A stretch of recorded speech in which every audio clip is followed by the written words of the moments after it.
오늘 우리에게 주신 하나님의 말씀은 창세기 32장 3절에서 12절까지 말씀입니다. 창세기 32장 3절 말씀부터 12절까지 봉독하겠습니다.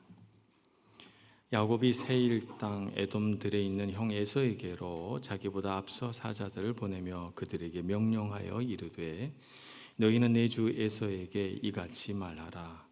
주의 종 야곱이 이같이 말하기를 내가 라반과 함께 거주하며 지금까지 머물러 있었사오며 내게 소와 나귀와 양떼와 노비가 있으므로 사람을 보내어 내 주께 알리고 내 주께 은혜 받기를 원하나이다 하라 하였더니 사자들이 야곱에게 돌아와 이르되 우리가 주인의 형 에서에게 이른즉 그가 400명을 거느리고 주인을 만나려고 오더이다.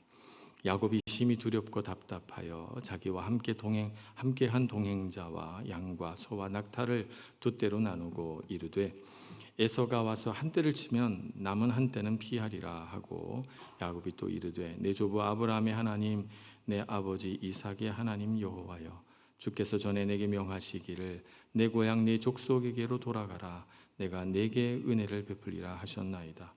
나는 주께서 주의 종에게 베푸신 모든 은총과 모든 진실하심을 조금도 감당할 수 없사오나 내가 내 지팡이만 가지고 이 요단을 건넜더니 지금은 두 때나 이루었나이다. 내가 주께 간구하오니 내 형의 손에서 에서의 손에서 나를 건져 내시옵소서. 내가 그를 두려워함은 그가 와서 나와 내 처자들을 칠까 겁이 나기 때문이니이다. 주께서 말씀하시기를 내가 반드시 내게 은혜를 베풀어 내 씨로 바다에 셀 수 없는 모래와 같이 많게 하리라 하셨나이다. 아멘. 인생을 살아가다 보면 내 힘과 지혜로는 감당할 수 없는 위기가 올 때가 있습니다. 오늘 본문에 등장하는 야곱이 바로 그 인생의 위기 앞에 서 있습니다. 20년 만에 꿈에 그리던 고향으로 돌아오던 중이었는데요. 근데 형 에서가 400명의 군사를 이끌고 자기를 향해 오고 있다는 소식을 듣자 그는 절망합니다. 본문 7절은 이 소식을 들은 야곱의 심정을 이렇게 기록합니다. 야곱이 심히 두렵고 답답하여. 20년이 흘렀지만 형 에서의 분노는 사그라들지 않았고 고향으로 돌아오는 동생을 향해 400명의 군사를 이끌고 마주 오고 있었던 것입니다. 이 깊은 밤 돌아갈 수도 없고 앞으로 나아갈 수도 없는 이 절망적이고 답답한 상황 속에서 야곱은 어떻게 이 위기를 이겨낼 수 있었을까요? 야곱의 태도와 기도를 통해서 인생의 두려움을 극복하고 참된 평강을 누릴 수 있는 방법을 깨닫는 저와 여러분 되기를 소망합니다. 야곱은 먼저 에서에게로 사자를 보내면서 에서를 내 주 미오시뇨레라고 부릅니다. 그리고 자신은 어떻게 부르는가? 당신의 종, 주의 종이라고 부르죠. 일두어 세르보라고 자기 자신을 일컫습니다.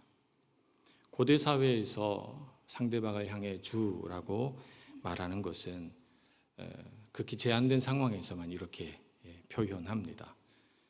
전쟁 상황에서 전쟁에 피한 왕이 전쟁에 승리한 왕에게 무릎을 꿇고 당신은 나의 주인입니다.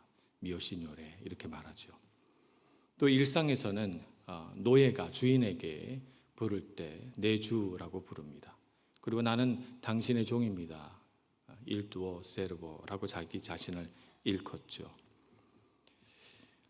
야곱은 자신과 에서의 관계를 어떻게 규정합니까? 주인과 종으로 규정합니다. 이렇게 자신을 쌍둥이 형인 에서 앞에서 한껏 낮추어 자기 자신을 표현하는 까닭은 무엇일까요? 에서와 싸우거나 그에게 해를 끼칠 의사가 전혀 없다는 것을 표현하는 것이겠죠. 또 동시에 이런 의미도 들어있습니다. 고대 사회에서는 종은 자신의 권리나 자신의 소유를 주장할 수 없습니다. 자신을 종으로 부른다는 것은 상대방 앞에서 나의 자존심, 내 권리, 내 소유를 모두 내려놓고 당신의 뜻에 주인이라고 부르는 그 사람의 손에 모든 것을 맡긴다라고 하는 의미입니다. 그러니까 지금 야곱은 에서에게 나는 당신의 종입니다 라고 말하면서 모든 것을 당신의 처분에 맡깁니다 라고 표현하고 있는 것입니다. 야곱이 이렇게 낮아진 이유가 무엇일까요? 우리가 익히 알고 있는 야곱은 이렇지 않았기 때문입니다. 에서가 두려워서 겁을 먹고 이렇게 하는 것일까요? 그렇지는 않은 것 같습니다. 왜냐하면 400명이 오고 있다는 소식은 에서를 나의 주라고 부르고 자기 자신을 주의 종이라고 부른 이후에 일어난 일이기 때문입니다. 두렵기 때문에 겁을 먹고 그렇게 부른 것은 아니고 그가 20년 동안 무언가가 바뀌었기 때문에 이렇게 표현하고 있는 것입니다. 20년 동안 삼촌 라반의 집에 살면서 뼈저리게 겪었던 자기 삶에 대한 성찰이 이 안에 담겨져 있습니다.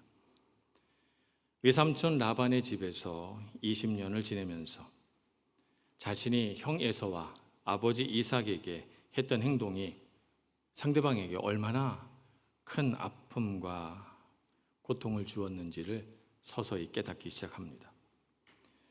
그는 외삼촌 라반의 집에서 자신의 사촌이죠 라헬을 보고 사랑에 빠집니다.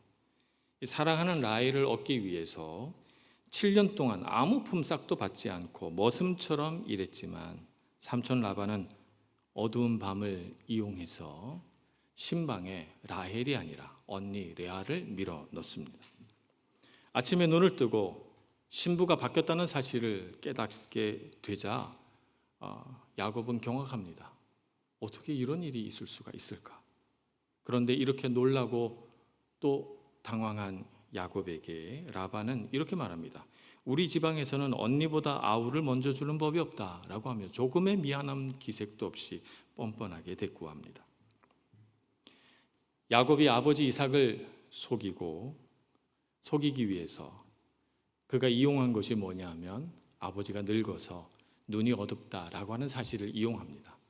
그래서 손에다가 털이 많은 형처럼 동물들의 털을 붙이고 가서 형인 것처럼 위장해서 그래서 장자의 축복을 받아내지 않습니까?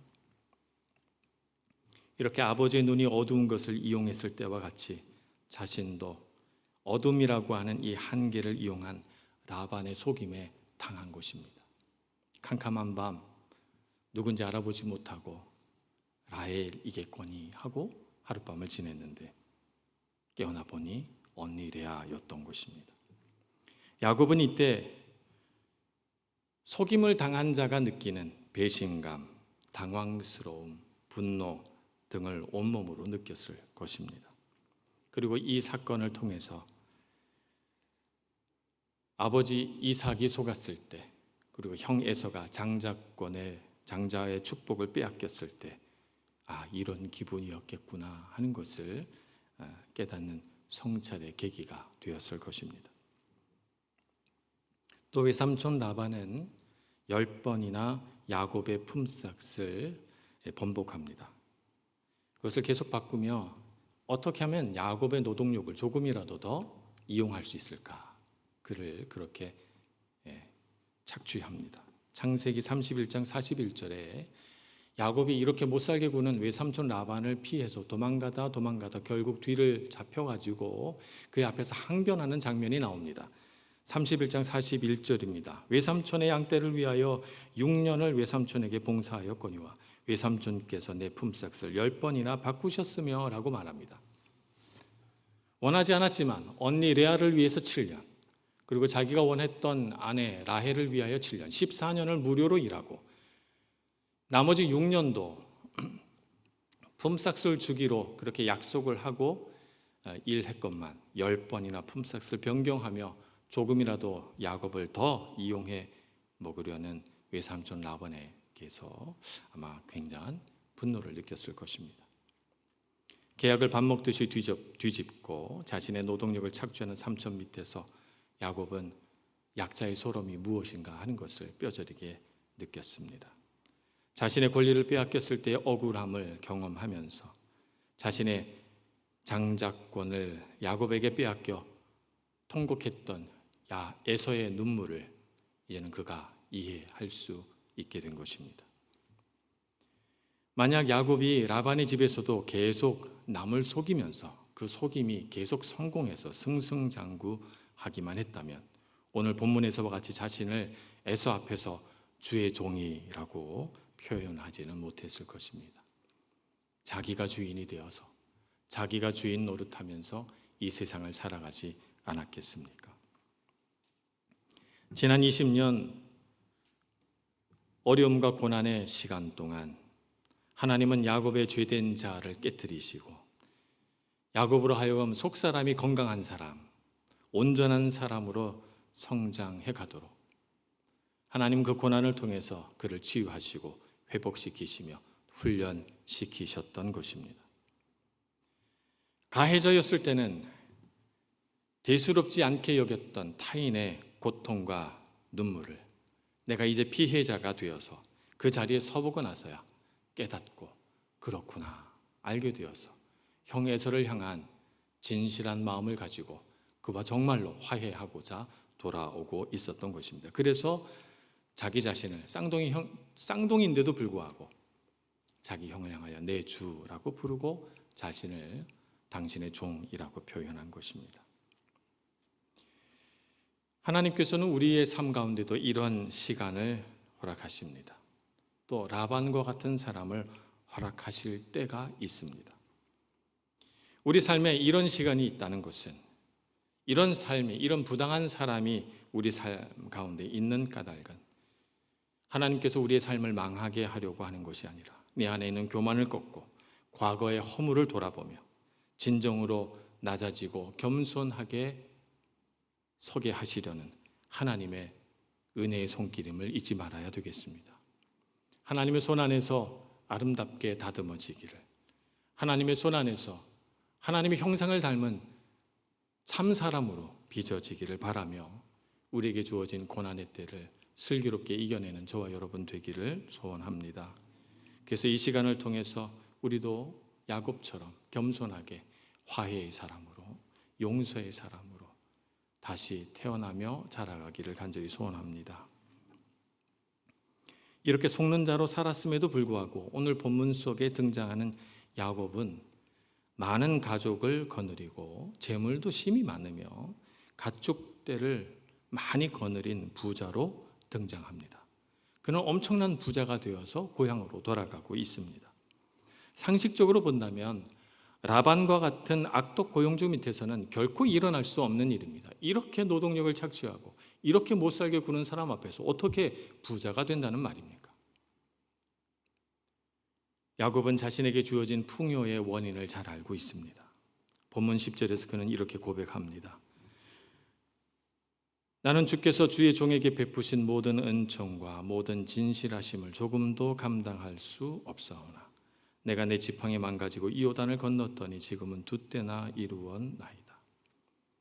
20년 동안 참으로 많은 부당한 일을 겪었음에도 불구하고 하나님은 야곱이 하는 일마다 잘 되게 하셨습니다.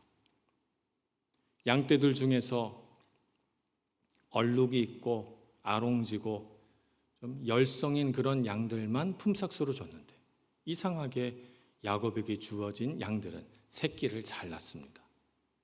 삼촌 라반의 건강하고 멀쩡한 양보다 야곱의 양들이 훨씬 더 새끼를 잘 낳아서 그래서 야곱의 몫은 점점 더 많이 불어나게 됩니다. 그에게 줄 삭스를 10번이나 변경하면서 더 조금 줘야지, 더 조금 줘야지. 외삼촌 라반은 그런 나쁜 마음을 품고 그를 대했지만 하나님은 외삼촌 라반의 계획이 다 수포로 돌아가게 하시고 야곱은 점점 더 큰 부를 쌓게 되었던 것입니다. 형 에서의 분노를 피해 도망칠 때는 야곱의 손에 지팡이 하나밖에 들려져 있지 않은 빈털터리 신세였습니다.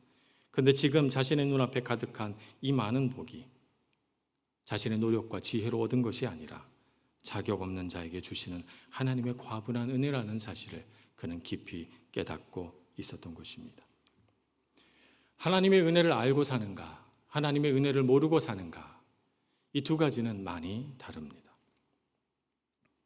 하나님의 은혜를 모르고 자신에게 주어진 재물을 내 능력과 내 노력으로 피땀 흘려 일구었다라고 생각하는 사람은 그 삶에서 어떤 일이 일어날까요? 가장 먼저는 평안하지 못합니다. 왜 평안하지 못하는가? 내가 열심히 해서 이 자리에 올라왔기 때문에, 내가 조금이라도 방심하면, 내가 조금이라도 노력을 게을리하거나 내 능력이 조금이라도 떨어진다면 이 모든 것이 사라질 수도 있다고 생각되기 때문입니다. 그래서 계속 내가 내 부를 유지하려면 노력해야 됩니다. 수고해야 됩니다. 애써야 됩니다. 그렇지 않으면 유지할 수 없기 때문이죠. 그래서 그는 평안할 수가 없습니다. 그들에게 주어진, 하나님의 은혜를 모르는 그들에게 주어진 풍요는 축복이 아니라 유지해야만 하는 무거운 짐이 되며, 그 마음에는 하나님께서 주시는 참된 평안이 자리 잡지 못하고 늘 조바심 내며 늘 불안해하며 살게 됩니다. 은혜를 모르는 사람의 눈으로 세상을 보면 약자를 돕거나 이웃과 나누며 살라는 성경의 가르침이, 내가 고생해서 번 돈을 왜 아무 노력도 안 한 사람에게 공짜로 나누어 주어야 하는가라고 하는 불공평함으로, 불공정함으로 다가오게 됩니다. 그래서 나누고 베풀고 하는 일을 하지 못하게 됩니다. 악착같이 움켜쥐고 내가 수고해서 본 것은 다 내가 누려야 된다고 생각하게 됩니다. 그러니 겉으로는 부자이나 마음은 너무너무 가난해서 조금도 부자의 삶을 살지 못하고 가난한 마음으로 살게 되는 것이죠. 하지만 하나님의 은혜를 아는 사람은 다르게 생각합니다. 처음부터 자신에게 주어진 생명과 건강, 기회, 물질, 이 모든 것이 다 하나님께서 자신을 사랑하셔서 거저 주신 선물이라고 생각하기 때문에 그는 얼마든지 베풀며 나누어 줄 수 있습니다. 하나님께서 주신 것이니 하나님께서 원하시는 곳에 아름답게 쓰는 것이 마땅하다, 이렇게 생각합니다. 그리고 하나님께서 주신 물질이니 하나님께서 지켜주시지 않겠는가라고 생각합니다. 그렇지 않습니까? 하나님께서 주셨고 하나님의 것인데 하나님께서 지키시지 않겠습니까? 신명기 8장에 보면 가나안 땅을 앞에 두고 이스라엘 백성들이 가나안 땅에서 잘못된 삶을 살까 봐 염려하는 장면이 나옵니다. 하나님은 이스라엘 백성들에게 이렇게 말씀합니다. 신명기 8장 17절 18절 말씀입니다. 그러나 내가 마음에 이르기를 내 능력과 내 손의 힘으로 내가 이 재물을 얻었다 말할 것이라. 내 하나님 여호와를 기억하라. 그가 내게 재물 얻을 능력을 주셨음이라. 이같이 하시면 내 조상들에게 맹세하신 언약을 오늘과 같이 이루려 하심이라. 하나님께서 걱정하신 것은 가나안 땅에 못 들어갈까 봐가 아니고 그들이 부유하게 살지 못할까 봐도 아닙니다. 그들이 가나안 땅에 들어가서 내 능력, 내 힘으로 이루었다라고 생각할까 봐 걱정합니다. 가나안 땅이 참 복 있는 땅인 까닭은 그 땅에 산물이 잘 자라고 그 땅에 물이 있어서 좋은 땅이 아니라 하나님께서 주셨기 때문에 좋은 땅입니다. 하나님께서 주셨다고 생각하면 아무리 척박한 땅이라도 복 있는 땅이며, 내 힘으로 일구었다라고 생각하는 그 땅은 아무리 기름진 땅이라도 저주의 땅인 것입니다. 은혜를 모르고 사는 사람은 자기의 것을 움켜쥐고 지켜나가려고 하다 보니 주변의 모든 사람들이 다 내 것을 탐내고 빼앗으려는 사람들로 보입니다. 그래서 사람들과 진정한 인간관계를 맺을 수가 없습니다. 결국 모든 사람들을 의심하고 모든 사람들을 미워하며 결국 혼자 남게 되죠. 야곱도 과거에 하나님의 은혜를 몰랐을 때 그렇게 살았습니다. 형을 이기려고 했고 욕심대로 살려고 했습니다. 그래서 결국 어떻게 됐습니까? 관계가 끊어지고 자신 혼자만 외삼촌 라반의 집으로 갈 수밖에 없게 된 것입니다.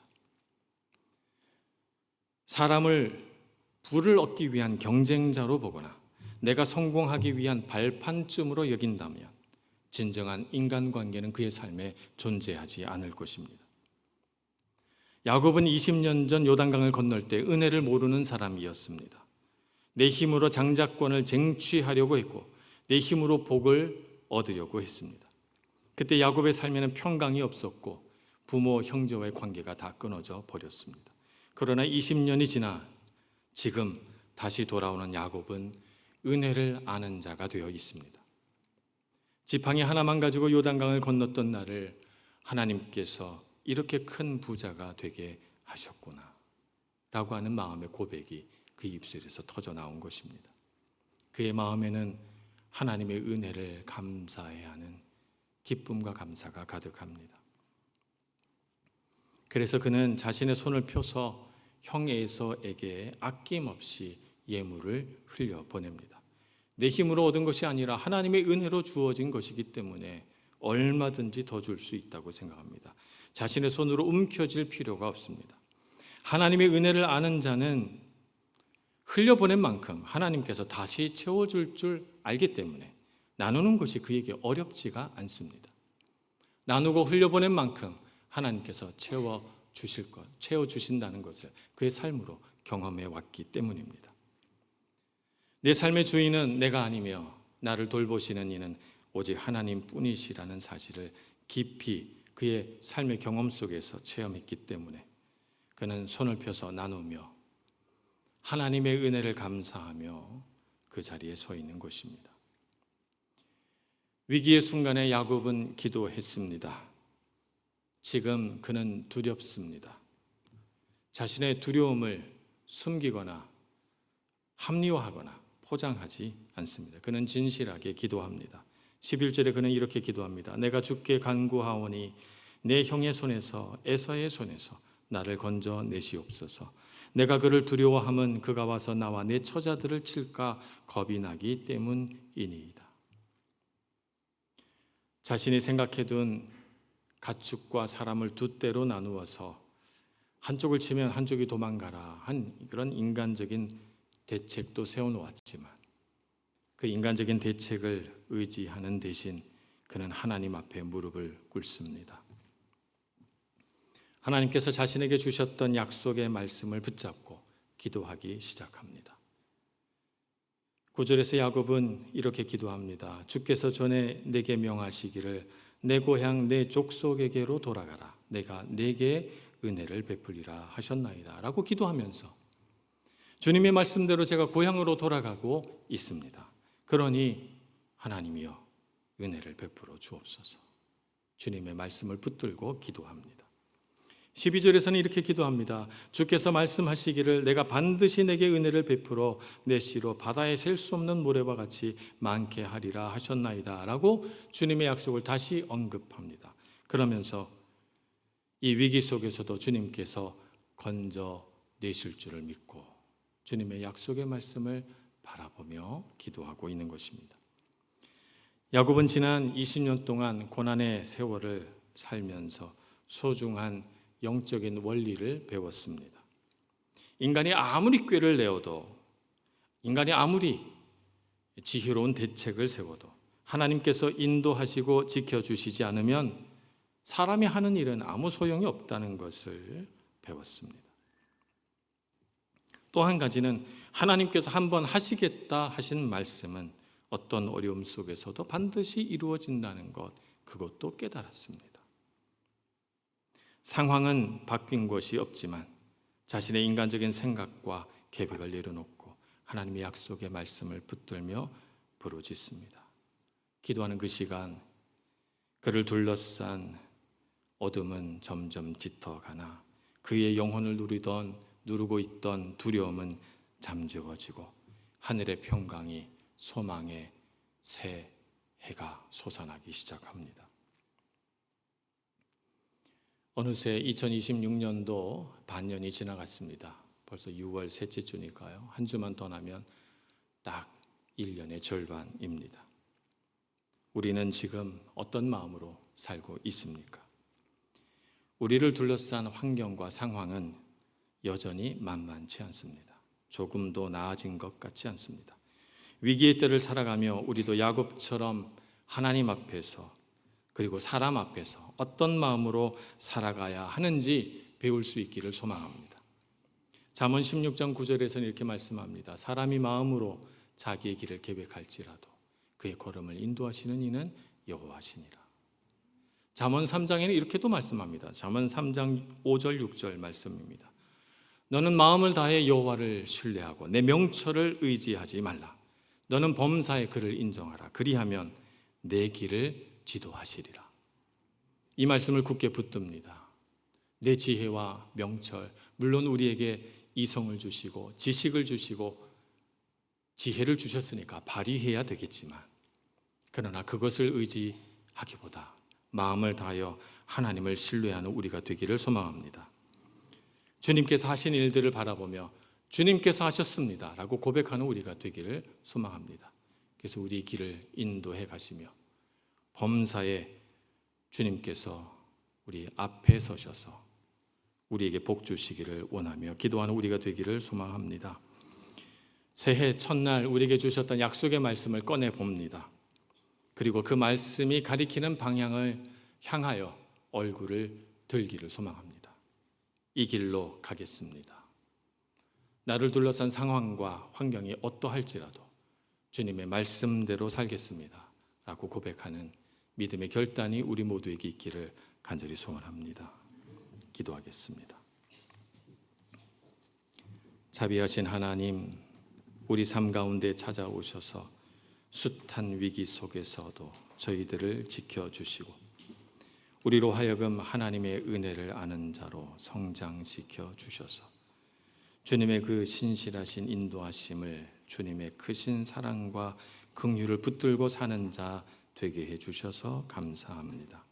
여전히 우리 앞에 우리가 넘을 수 없을 것 같은 큰 벽이 놓여져 있고 때로는 우리 마음이 두려움에 사로잡혀 낙심할 때에도 하나님께서 우리 곁에 계심을 잊지 않고 기억하는 저희들 되게 하여 주옵소서. 주님께서 하시면 하실 수 있다 믿고 믿음으로 일어서며 믿음으로 도전하는 저희들 되게 하여 주옵소서. 예수님의 이름으로 기도합니다. 아멘.